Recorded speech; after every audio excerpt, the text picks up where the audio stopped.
С начала текущего года в регионе выявлено 52 преступления в сфере незаконного оборота наркотиков, из которых 26 отнесены к категории особо тяжких, а 36 связаны со сбытом наркотических и психотропных средств. За первый квартал 2025-го правоохранительными органами республики изъято около 4 килограммов сильнодействующих веществ. Подавляющее количество из этого изъятого, это 2,5 килограмма, относится к так называемым тяжелым наркотикам. Это героин, мефедрон, метадон и 1,5 килограмма сильнодействующих веществ.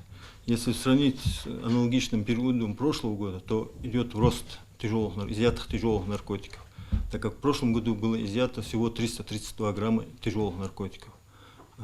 Более 3,5 килограммов было это сильнодействующее, аптечная наркомания, так называемые таблеточники.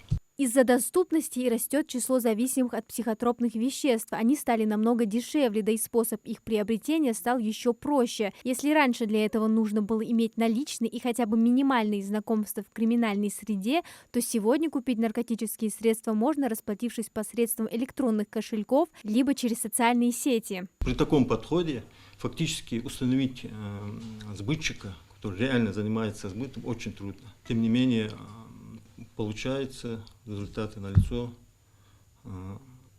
Также хочу отметить, что за 3 месяца текущего года перекрыто 2 канала поставки наркотиков в республику. Это Краснодар и Москва.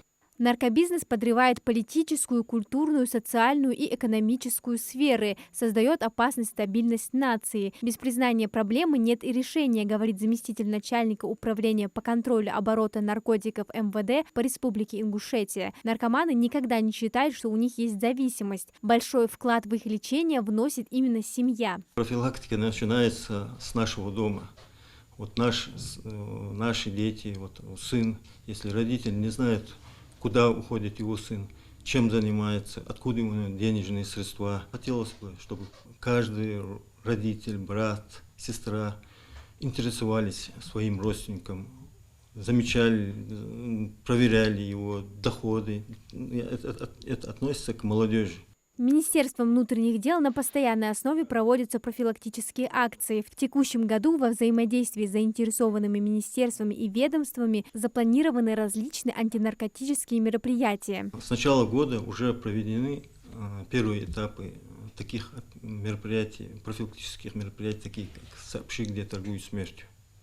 Это чистое поколение, где призывник сейчас с 1 апреля начался призывной майский призыв и призывная кампания. И в рамках этой кампании мы проводим профилактическое мероприятие. Охват аудитории, общим охватом аудитории около 15 тысяч человек за эти 3 месяца. Также планируется проведение общероссийской профилактической операции МАК 2020-2025 до конца года в 2 этапа. Ежегодно от наркотиков гибнут более 70 тысяч россиян, и процент смертности продолжает расти с каждым годом. Противодействие незаконному обороту наркотических средств или их аналогов продолжает оставаться важной проблемой национальной безопасности. Амина Зязикова, Мовладгири Ахильгов, Магаз 24.